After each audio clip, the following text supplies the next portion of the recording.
Welcome to My Face, My Story, Voices from the Craniofacial Community, with your host, Dina Zuckerberg. Hello, and welcome to My Face, My Story, Voices from the Craniofacial Community. Whether you're watching on YouTube or listening on Apple Podcasts, click subscribe now so that you'll never miss a future episode.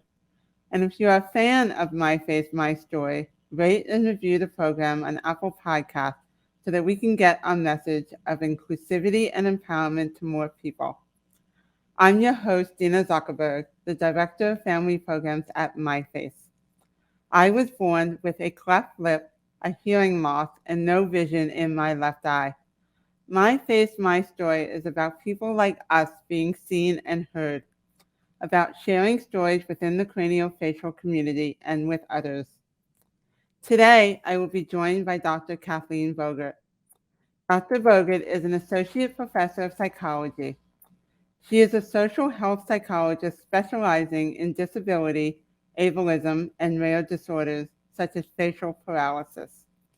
Dr. Bogert received the first annual Social Personality and Health Network Diversity and Research Award and was named OSU Honors College Eminent Mentor in 2022. An advocate for people with rare disorders and disabilities, she has served on several boards, including the American Psychological Association Committee on Disability Issues in Psychology and the Mobius Syndrome Foundation's Scientific Advisory Board. Passionate about disability community building, she is the co-founder of the Disability Advocacy and Research Network, DARN, for psychologists who have and/or specialize in disability, and she is the faculty advisor for OSU's Disabled Students Union. Her work has been featured in The Atlantic, New York Times, Time, and Science magazine. Dr. Bogert presents to and consults with international, academic, general, and TEDx audiences about disability awareness, disability as diversity, and facial paralysis. And she blogs about these topics for Psychology Today. Welcome, Kathleen. I really look forward to our conversation. Hi, Dina. Thank you so much for having me. It's such an honor. Good. So can you share with the audience about your facial difference and describe your difference for those who may not know what it is? Sure. So I was born with Mobius syndrome, which is a rare congenital neurological disorder that's characterized by the underdevelopment of the sixth and seventh cranial nerves. Those are in the brainstem. And the sixth cranial nerve operates side-to-side eye movement, and the seventh cranial nerve operates facial expression. So that means that I am limited in my ability to form facial expressions, and I'm also limited in my eye movements. As I mentioned, Mobius is really rare. So there are approximately 2 to 20 million people with Mobius in the world. Wow. So how did this affect you when you were growing up? So because I was born with my condition, I've always lived with it. You know, it's hard to know how it would be any other way. I'm sure you can relate, Dina, because you have a congenital condition. Yeah. But, you know, kind of growing up, I at first, you know, thought everything was typical, right? Because I didn't know anything else about it. But as I started interacting with people outside of my family, I realized that I communicated differently, and that sometimes people misunderstood my expressions or my emotions. And it really made me fascinated with the many ways that humans communicate with each other, and, you know, just generally with social interaction. So, you know, that kind of starts an early interest in, you know, I would say psychology. And at the same time, you know, growing up in school, I think, you know, most people with facial differences can relate. I experienced quite a bit of bullying. So that also kind of affected the way I thought about other people and social interaction. Did you find that people made assumptions about you because of your difference? Absolutely. Yeah. And, I think that's because we don't have a lot of awareness about facial Right. difference. We don't have a lot of realistic representation of people with facial difference in the world, right? So Yeah. when someone encounters a facial difference, especially one as rare as mine, they kind of fill in the gaps in their knowledge, sometimes with pretty weird ideas. Right. Yeah, I agree. And sometimes because you look different, they even sometimes I find will talk to, let's say, somebody else in the room because they assume you're not smart or capable of doing certain things. I have found, especially when Absolutely. I was younger, I think that was true. So if my parent was in the room, they talk to the parent, not to me directly sometimes. I'm So so sorry to hear that. Yeah, yeah, that but I hear happens. that quite often, I think, in the Yep, craniofacial community. So I hear it often too. yeah. And actually, there's a word for that. It's called disability spread. It's where a person knows that someone has a disability or a condition and then falsely assumes it Mm. affects domains other than what it does. Oh, how interesting. I never knew that. Thank you for sharing that. So you touched on it, but what drew you to study psychology and to want to do what you're doing today? Yeah, I mean, I really think that having been born with Mobius, put me on that path. Um, I like to say Mobius made me really interested in communication, and it kind of led me to have a double major in undergrad, and it really could have gone either way for a while. It could Mm, have been psychology or it could have been English. And it was all about, communicating and telling stories and being sure that, different identities are understood. Eventually psychology won out.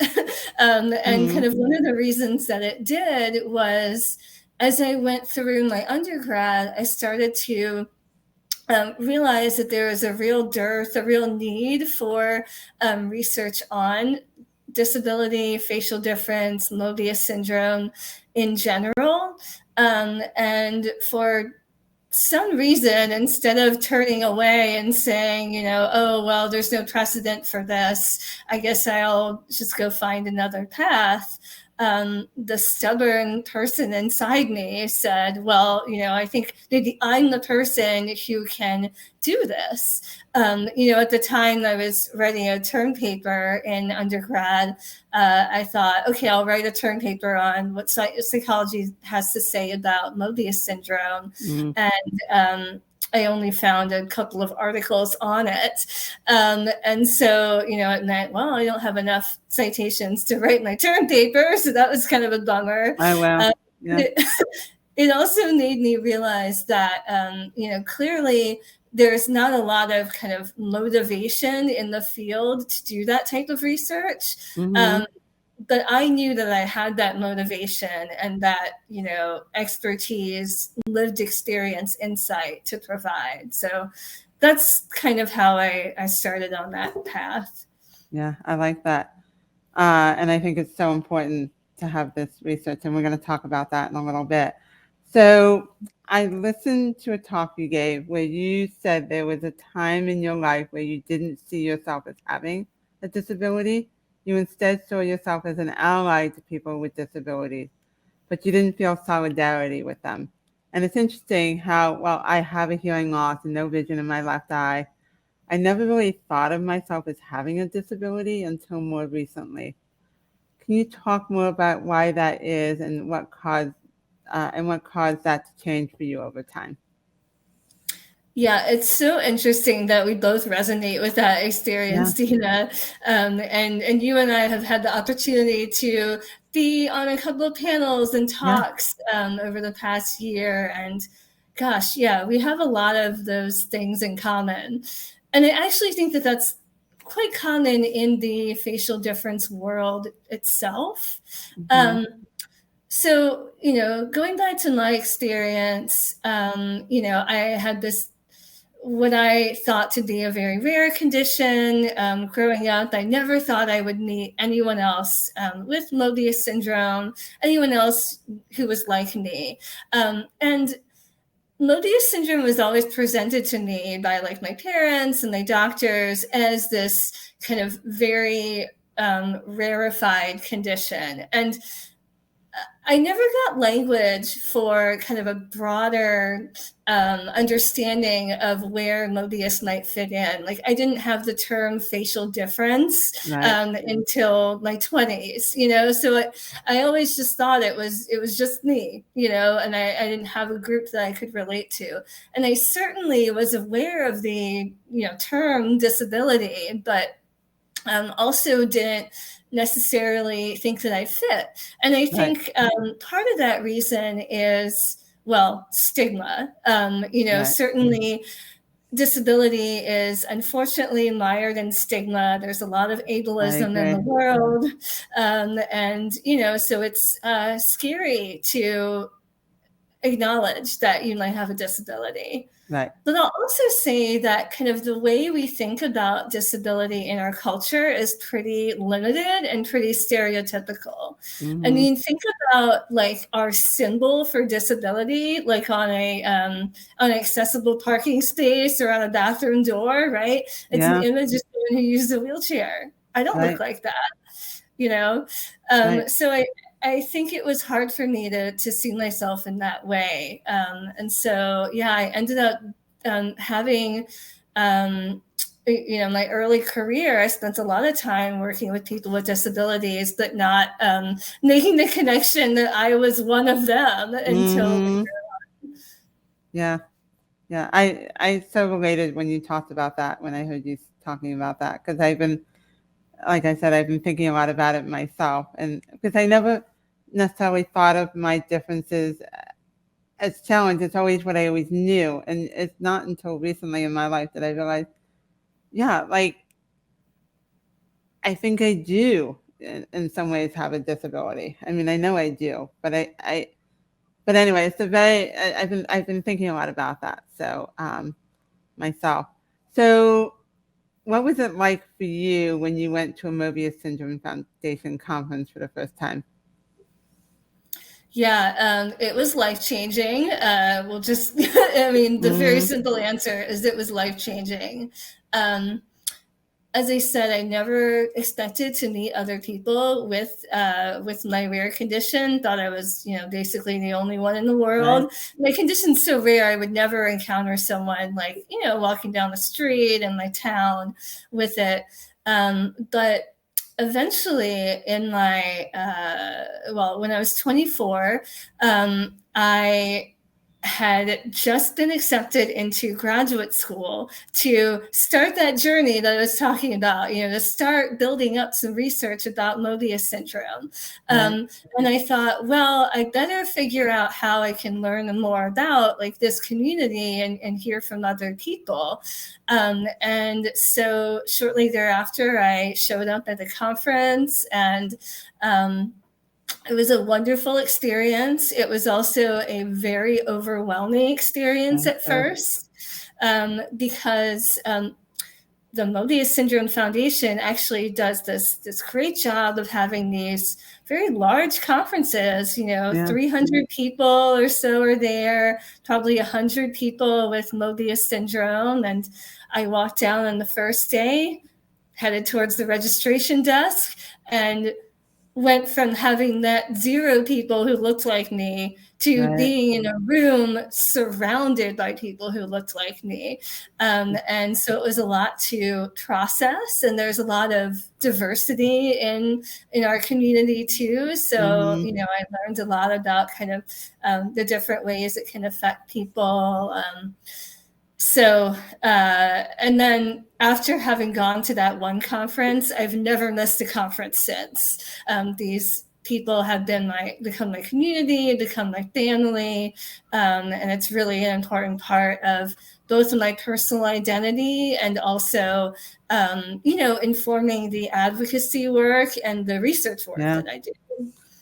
I actually have been to 3 of the Mobius Syndrome Foundation conferences so far, and it is this time I presented on a panel, but I was mostly there. Usually I would come in and leave and not stay for the whole thing. But this time I stayed, and the last night when you guys had the dance party and everything, and just seeing everybody out there, it's just, there is something so powerful about finding a community that gets it and that is on the same journey in some ways that you're on. So it was pretty amazing to witness it as well. So and the realization, wait, I'm not the only one, and you know that there's others who can relate to your experience, because the outside world can't always relate to your experiences. So, right, yeah. To our audience, I hope that you're enjoying this episode of My Faith, My Story. Whether it's your first time joining us or you've been with us since the beginning, make sure you subscribe to our YouTube and Apple Podcast channels and sign up for our mailing list at myfaith.org/mystory. So, Kathleen, you have conducted extensive research on topics that impact the disability and facial difference communities. Why did you want to become a researcher? I think that, in addition to what I mentioned before, I started to recognize that there was just a dearth of researchers with kind of unique experiences with disabilities, with facial differences. And I felt that, we needed to increase representation. Right. We could move the needle by improving the diversity of the field of science. And that in turn would produce better, more inclusive science. So can you share with us about your most recent research about disclosing facial difference, which I found to be most interesting and something that I think many of us in the craniofacial community think about? Was disclosure something that you personally struggle with yourself? For sure. And I think this is something that so many people in our community, like you said, Dina, struggle with. In fact, the inspiration for starting this research was that it's pretty much the most common question that I'm asked when I give a presentation at a conference, or when I talk to parents or people with Mobius for the first time. They want to know, what are the strategies, what works best, when should we acknowledge, explain, or disclose our facial difference, and I recognize that there are some situations where it feels especially tricky, but also especially important to get right. Like when we're applying for jobs, or when we're, working in a specific place, or when we're thinking about romantic relationships. And those are all things that I had, struggled along with along the way.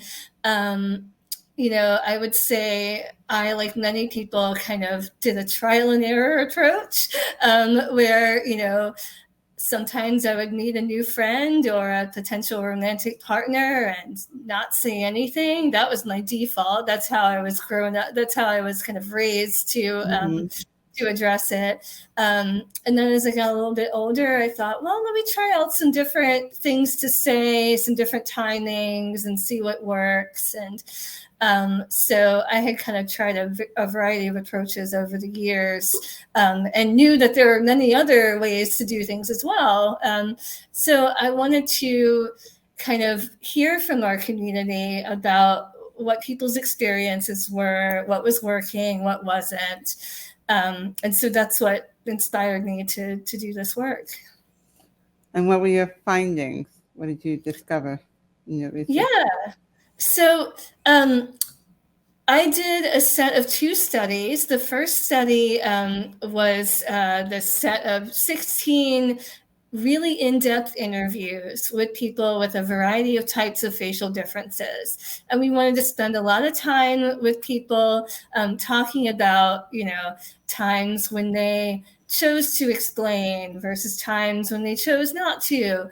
And from that, we identified a variety of different disclosure styles.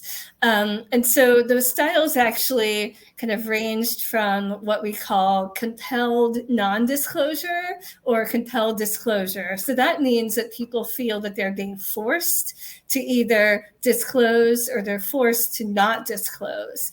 And that was generally, unsurprisingly, experienced as a bad thing, right? People don't want to be forced to do things. The next general style was autonomous non-disclosure. This is where people felt that they had control over the situation and they chose not to disclose. And then the final category was open disclosure. So this is where, again, people felt they had control over the situation and decided to disclose pretty openly, maybe to anyone who might be interested. And there's even a subcategory of open disclosure called broadcasting. And these individuals are really going the extra step to disclose in the interest of engaging in advocacy, awareness raising, or activism, really trying to reduce stigma by telling your story, as Dina, you could relate to with all the work that you do. Yeah, so those were kind of the main strategies that we found, but certainly we didn't want to stop at 16 people. We took those in-depth interviews, kind of distilled those styles down that I explained, and then we conducted a large-scale survey, again, with people with many different types of facial differences. More than 30 were represented. We did a multinational study with 288 participants in total, and we asked them to indicate how frequently those different disclosure styles occurred to them, and whether any others emerged. And we also asked things about timing and kind of the different situations where they might disclose. So we found that open disclosure was the most common and the most recommended approach for disclosing. We also, I thought this was interesting. We had some real numbers here. People explained or disclosed their condition to 59% of the people that they knew. So a little over half of the people that they knew had gotten an explanation. And then we also asked about disclosure in the workplace, and again, 59% of people had disclosed openly in their workplace. And in terms of timing, most people disclosed after being on the job for a while. Maybe they wanted to be sure that they felt safe to do so. And then the other situation that we asked about was romantic relationships. So an overwhelming 90% of people openly disclosed to their romantic partner. And they usually did that before starting the relationship or at the beginning of the relationship. And then finally, we looked at the association of different disclosure approaches with real-world outcomes like mental health, self-esteem, and job satisfaction, and found that, perhaps unsurprisingly at this point, open disclosure was associated with the most positive outcomes. Yeah, it's interesting you say that, because I spent so much of my life not talking about it and sort of hiding behind it. And only in the last 10 years, I would say, when I started really talking about my story and sharing my story, I found that people were much more receptive. When I show a little of my vulnerability, you get a different response back. And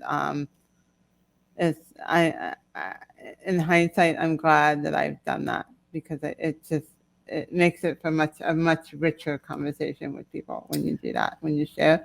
And sometimes you find out they're more willing to share with you their own experiences because you've shared with them. So Absolutely. And I completely relate to that too. I didn't share my story or really identify with facial difference until my 20s or so. So I completely know what you mean about kind of experiencing that change and openness. Yeah. And as you said, when you open up that vulnerability, other people are more likely to respond in kind. Right. So as you were talking, I was thinking about, I've had a couple people recently ask me about, so they are, let's say, at the gym, and one person was at the gym and they saw somebody with what they believe may have been Treacher-Collins syndrome, and they wanted to approach them, but they didn't know if it was okay to do that. And they wanted to approach them and say, listen, I'm part of an organization. I know people. They didn't know if it was okay to do, and they were asking me my opinion on that. And I was just wondering, because I know your research came from the perspective of somebody in the craniofacial community, but I'm wondering what you would say to that person who is saying that they saw somebody recently and they didn't know if it would be okay to approach them or not. I was wondering what your thoughts on that, because I've been thinking a lot about this myself.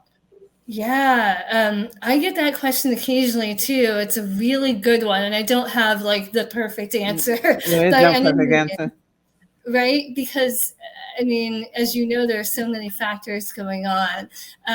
But I mean, what I would encourage the person to do is kind of to pay attention to some of the important things going on in the situation, right?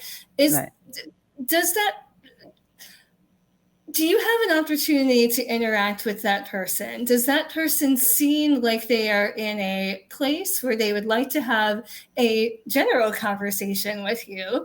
And, maybe if you are in a situation where the person looks friendly, it looks like they have time, they're not, actively working out on the elliptical, but maybe they're taking a break. Right. And they seem friendly and you can start up the conversation. That's one thing. And then, if you have a conversation for a couple minutes and you feel out the conversation and seem like they might be open to that, maybe it's okay to bring it up. But, I also think that, if the person is minding their own business, busy doing their day-to-day things, maybe it's not relevant to them at that time. And, everyone is going to vary in how open they are to talking about things.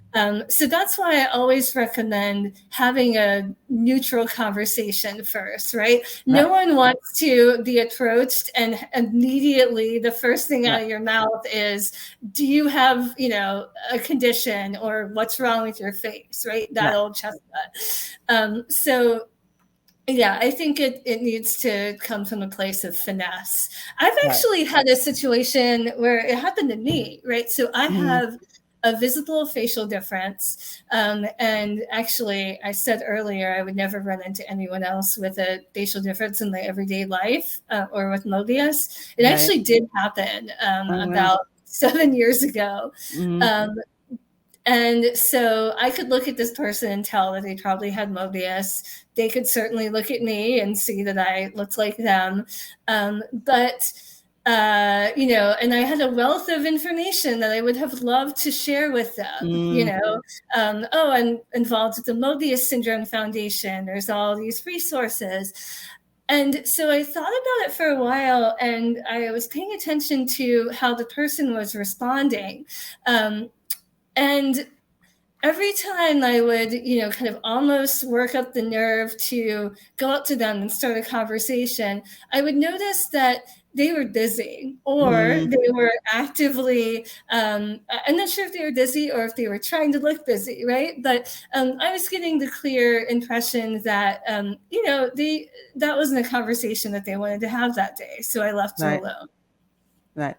I would say that I think there's a right time and a right moment, and it's not always the right time to do it. But And I think it's true when you approach somebody, you don't go directly to the question, but you kind of maybe do some small talk, or you get a sense of where they are at that very moment. And then if it seems appropriate, then maybe you can bring it up if it seems right. So I think we are thinking alike on this. So, but I was just wondering what you would say. So what are your plans for your next research study? Is there a subject that you want to learn more about?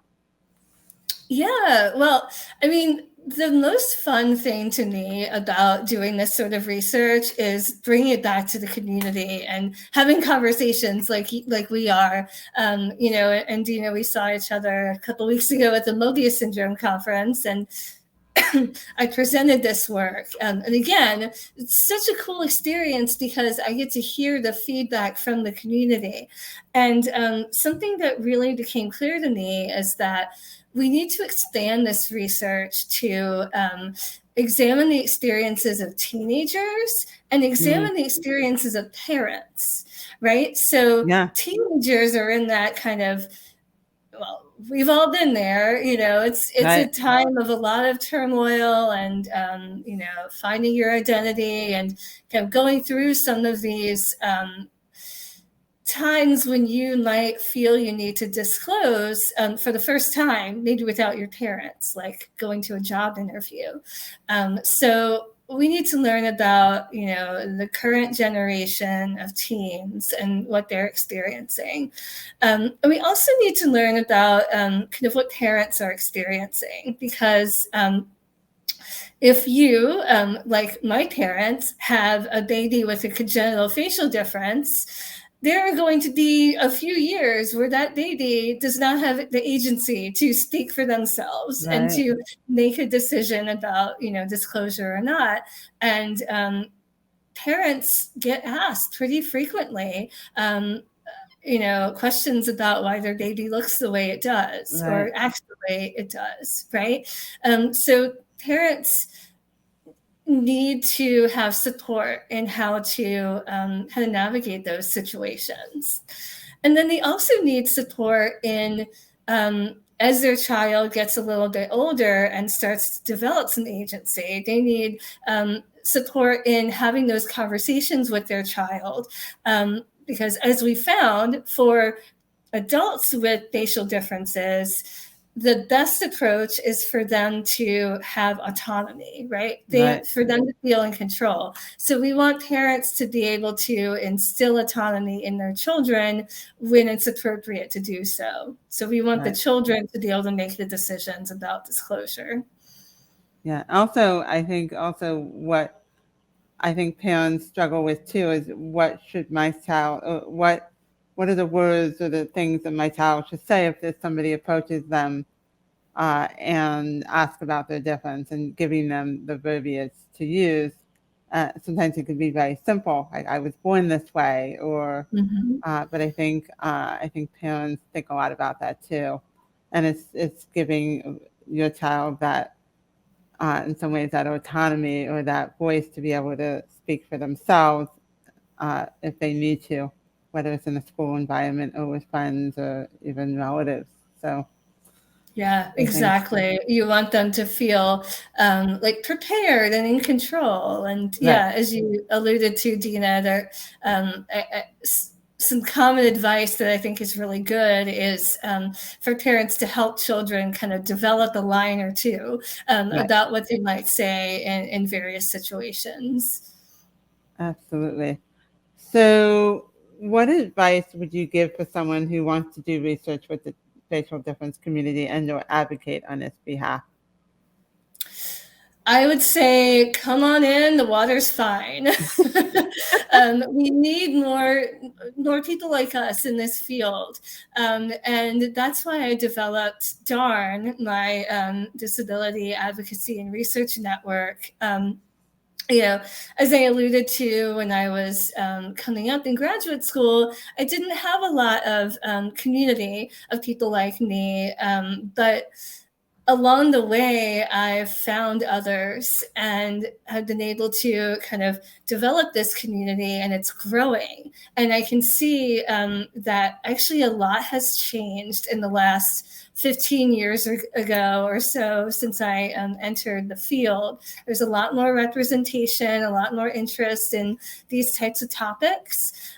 So I think this is a really exciting time. Our predecessors, our mentors have actually done a lot of the hard work in making space for people with facial differences. So come on in and join the research community. If you're interested in these sorts of things, you can check out DARN. Our website is darndisability.org, and we're open to anyone who has a disability or is interested in studying disability, whether you're a student all the way to a professional in a social science field. That's great. I do agree with you. I think it's an exciting time because I feel like it's even there's so much talk about diversity and differences and empowerment and all of that I feel like there is it's a great time to be wanting to do something like this. Whereas I don't think this was true 15 years ago, 20 years ago. So I think, yeah, I agree with you. So what would you like to say to parents and families who may be in the beginning stages of their journey? I would say to find your community. I waited too long to find my community. And I also, in the process of finding community, realized that it's much broader than I originally thought. My community isn't just people with Mobius syndrome. My community, as I've learned over time, is this series of concentric circles, right? It's people with rare disorders. It's people with facial differences. It's people with disabilities, right? And so even though you might have a very rare condition, there's actually a lot of potential community out there. And I'd probably be very surprised to see the commonalities across what you might think are very different facial differences, but we all experience these same questions around disclosure, these same issues with stigma and discrimination. So there's a big community out there to support you and to support parents.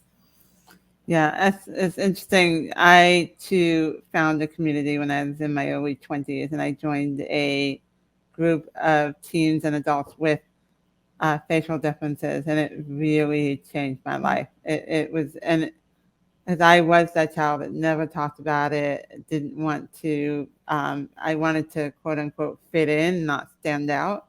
And when I joined this group, it changed my life, and there was no turning back at that point, because it was, for me, the first time I met anybody who had facial differences like me, but also that I could relate to, I could say that this happened, and they said, oh yeah, I had the same thing. And it was like, wow, I thought I was the only one that had experienced something when I was growing up and even as a young adult. So yeah, so I agree with you. Finding that community can be life-changing for sure.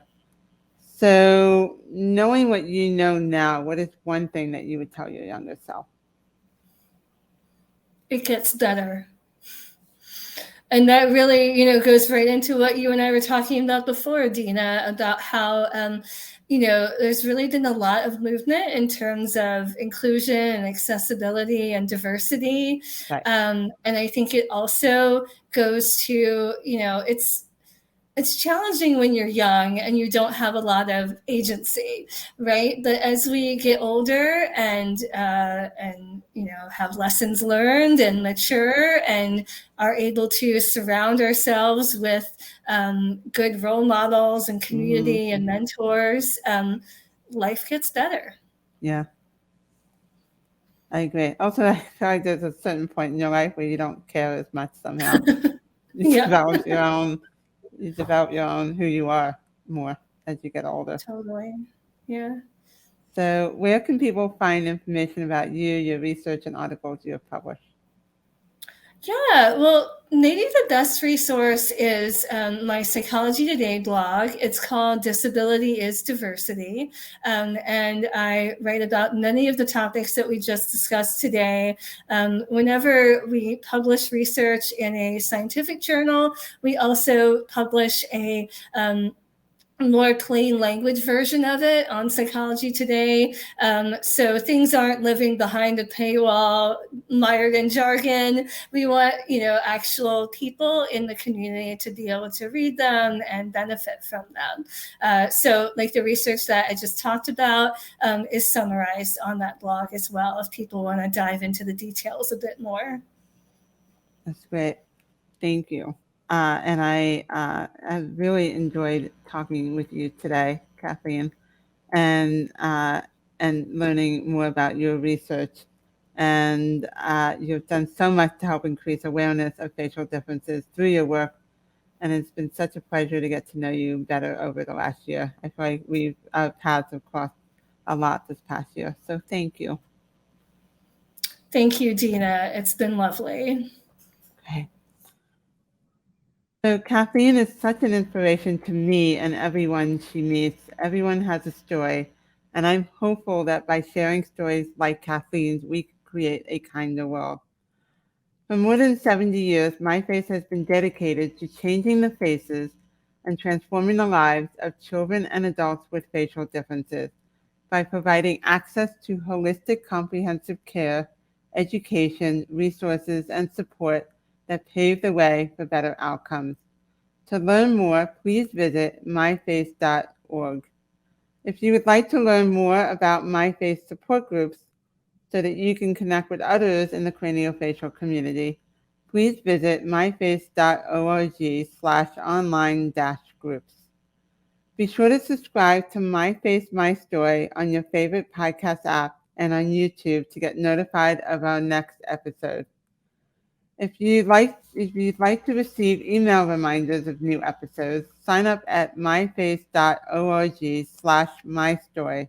That's myface.org/mystory. Thank you for joining us for this episode of My Face, My Story. Remember, it takes courage to share your story, so be brave and speak out.